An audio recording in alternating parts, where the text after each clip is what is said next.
In this video, I want to talk about energy balance across an open system or a flow system, and this is for my Thermodynamics 1 class. The feedback I got was that students want less elaborate theoretical discussion and a system of videos that solves problems. So what I decided to do was do very short conceptual summaries of things that were discussed in detail in lecture, and then get into problem solving. So I'll try to keep this short. I'm not going to derive every equation.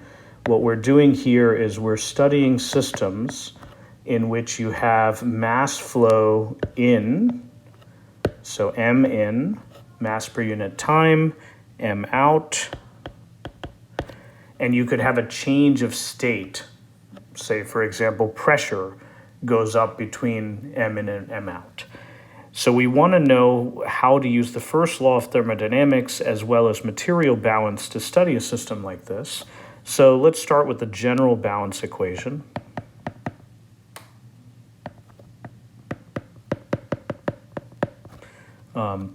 In minus out plus generation minus consumption equals 0. If we do a mass balance, then what we can say is that mass, one thing sorry, this is wrong. This should be accumulation. So if we study accumulation, what we would write is M inside our control volume at T plus delta T minus M in our control volume at time T. And just to be clear, I'm going to make a dotted rectangle around our control volume. That's the unit you're studying. And this is going to be M dot in delta T minus M dot out over the same period delta T. And we divide the limit delta T goes to 0 of M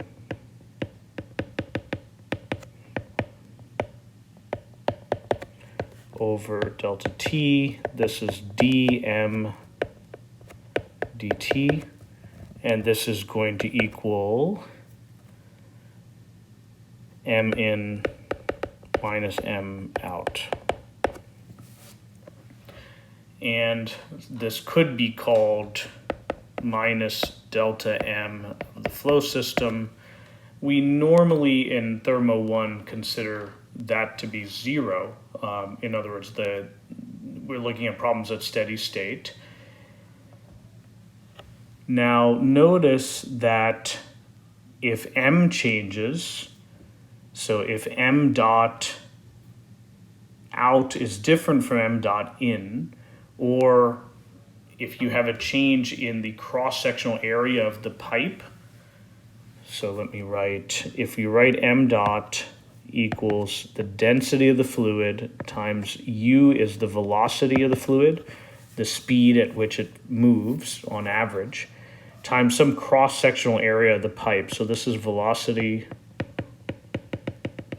and this is cross-sectional area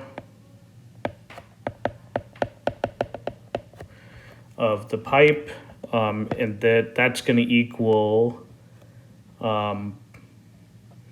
UA over V, and this is going to be the volume per unit mass. And if we have a change in A, say the cross-sectional area of the pipe going out is different from the cross-sectional area going in, then you could have a change in the velocity of the fluid. The overall energy balance, and by the way, the reason I bring that up is because kinetic energy depends on velocity. So if there's a change in velocity, there's a change in kinetic energy. Well, I'm not going to derive this right now. I derived it in detail in lecture, but if I say dmu in my control volume dt is equal to minus delta u plus 1/2 u squared plus zg times m dot in my flow system. In other words, the input minus the output, or all the inputs minus all the outputs, considering these three components of energy. And then we can have Q, which is heat input to the whole system, and W, these are both the rates. So this is heat, and this is work, both inputs by convention.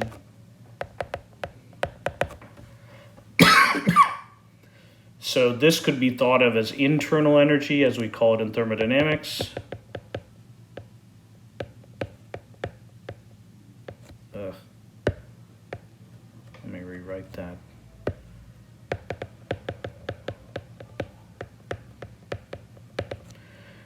This can be thought of as external energy.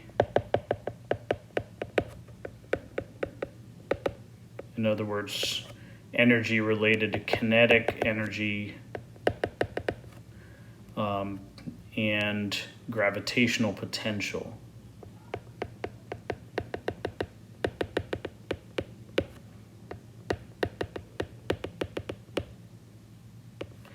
So this term is the kinetic energy term. As I mentioned, it happens if there's a change in the linear velocity of the fluid.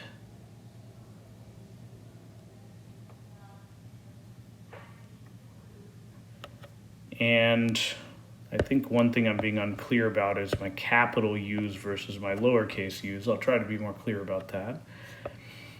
And usually, not always, but usually we neglect these terms. So we talk about chemical processes and we don't really consider acceleration or fluid moving up or downhill.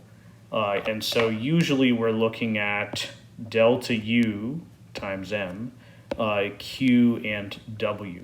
Now there's one type of work that is important to remember, and that is fluids need to do work when they enter or when they leave a system. So let's imagine I have my inlet,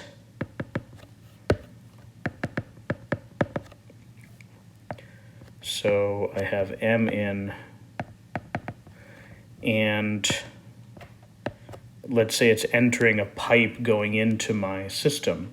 Well, it turns out that just entering the system requires it to do work. It has to do,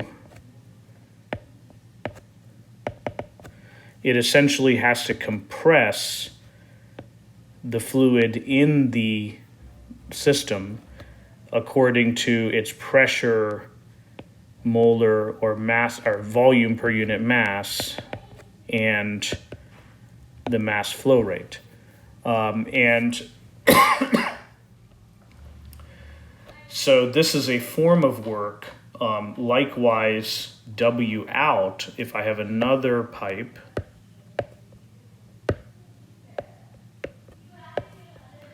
and my fluid is leaving, then I have a W out term that is going to be energy leaving the system, and this is going to be P out, V out, M dot out.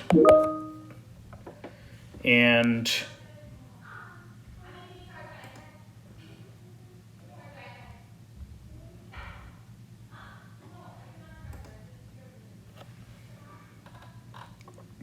when you look at this, the total work entering and leaving the system, so W in minus W out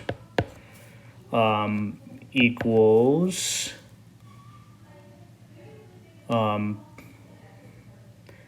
delta negative delta, well, okay, in my notes it says negative PVM, delta negative PVM across the flow system. And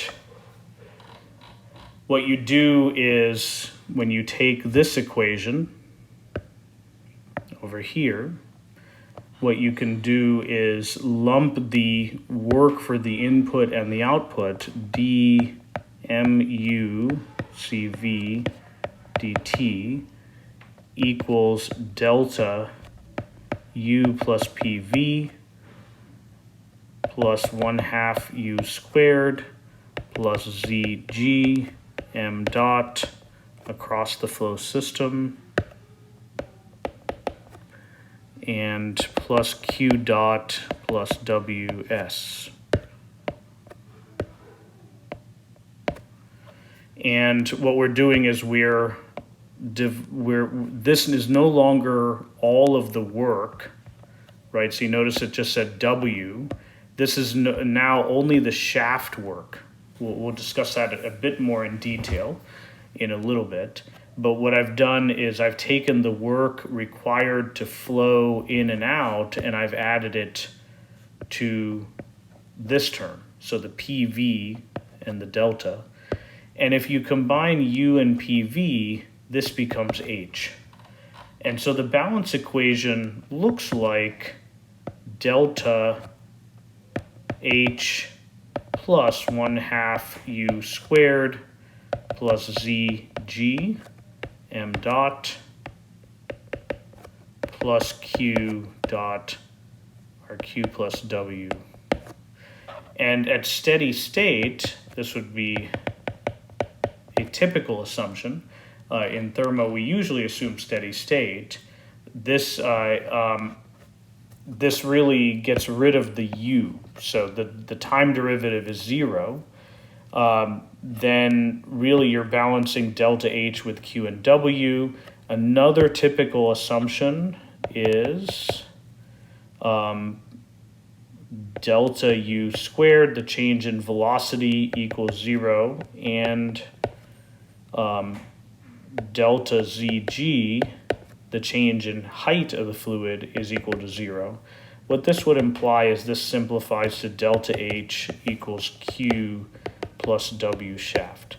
And so this is the typical simple assumption for the energy balance. However, we would expect our students to know this form and be able to consider what happens if there's a change in U or ZG.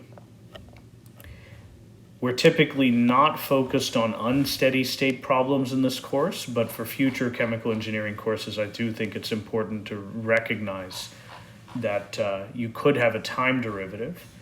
So the last thing is I want to spend a little time thinking about this term, right, the W sub S. So what could actually give us shaft work? Okay, one of those things is if I had something like an impeller. Say I have my system and I'm stirring it somehow. Well, the work done to stir it would be work input into the system. If I have something like a piston that's going up and down, later in my Thermo 1 course, we talk about engines, right? So a gasoline-powered engine would have a piston that was going up and down, and then it would time the input of fuel and the output of exhaust as that engine ran. So this would do work, right, by expanding and contracting the piston. And then also we have pumps. So if I were to have a pump is designed to increase the pressure of a liquid or gas by doing work. Or I could have a turbine.